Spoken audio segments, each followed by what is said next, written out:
I got a question to do a review of the Panasonic GX8 against the Panasonic GH4 and how they compare and which one's better.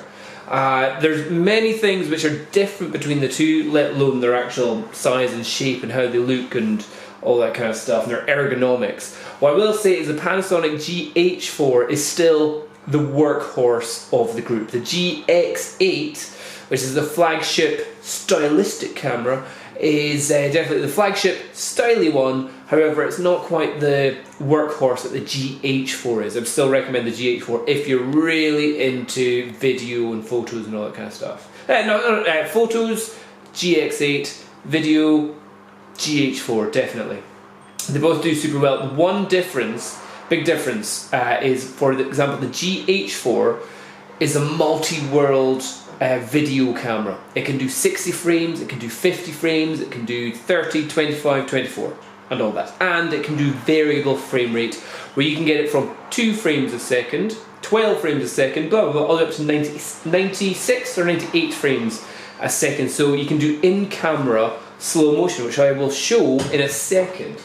They can both do 4K and it's all amazing, yeah, but if you're wanting the most number of frames, if you're wanting to add in some slow motion afterwards, then the camera you'll be wanting is the GH4. The GX8, the maximum if you buy in PAL region, Europe, will be 50 frames a second. So if you're exporting that to a 25 frame video at the end, you can only slow it down to 50%. However, with the GH4, if you're doing it so with no audio and manual focus only, you can shoot at 96 frames a second, 96 frames a second, and therefore slow it down to 31% of the original speed. And you can see it straight away. So what I'll do is I'll set up these cameras so they're both shooting me.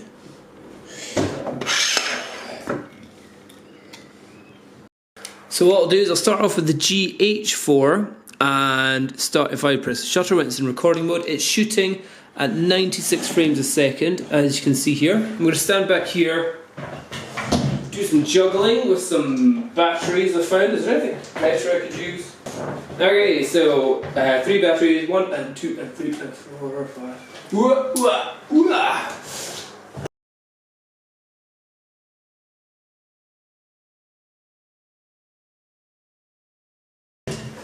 That means now, when I come to the camera, if I press stop, it's not been recording any audio or anything like that.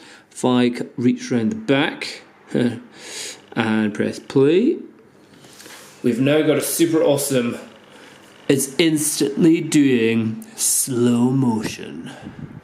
Check it out.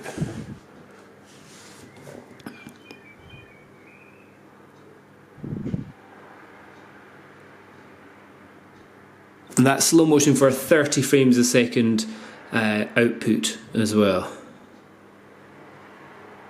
Now, the most that we can do with the Panasonic GX8 is 50 frames a second, which at 63 or 50 frames a second looks like this. At 63 or 50 frames a second looks like this.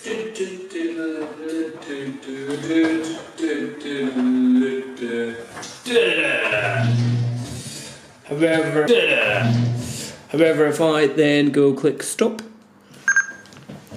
and if we were to play just now, press the button at the back, wrong button, this one, play, it just plays at normal speed. But we can slow it down afterwards. So let's say that's just one of the differences between the two cameras, but for some people that will be like the game changer. Some people are like, oh, I really want 60 frames a second so I can slow it down a little bit more. With the GH4 you can get up to 96 frames a second. However, that is manual focus and no audio as well. If you want to go, but you can go to 60 frames a second and get autofocus and full audio, not a problem. The GX8, just 50 frames a second is the maximum that you can do in Full HD, and you can still do 4K at 30 frames a second, which is brilliant. No, only 25 frames a second, that's the point. 25 or 24, like that makes much of a difference. But yeah, that at the moment is one of the big standout feature differences between the two flagship Panasonic cameras.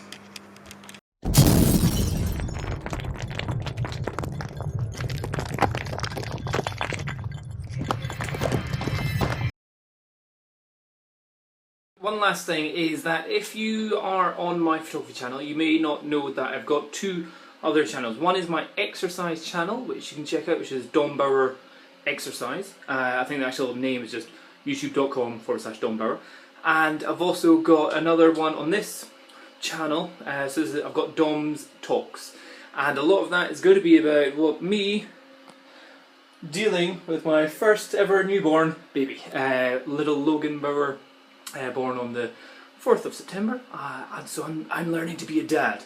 So it's all my mistakes and all the things which I'm learning which are quite useful. So if you want to see more about little Logan and how he's getting on, check out Dom's Talks. And if you want to see, I've also got Dom's Flights as well. So again, I'm doing a lot of stuff flying my DJI Phantom around the places, and also going through the process of getting the license to do it commercially.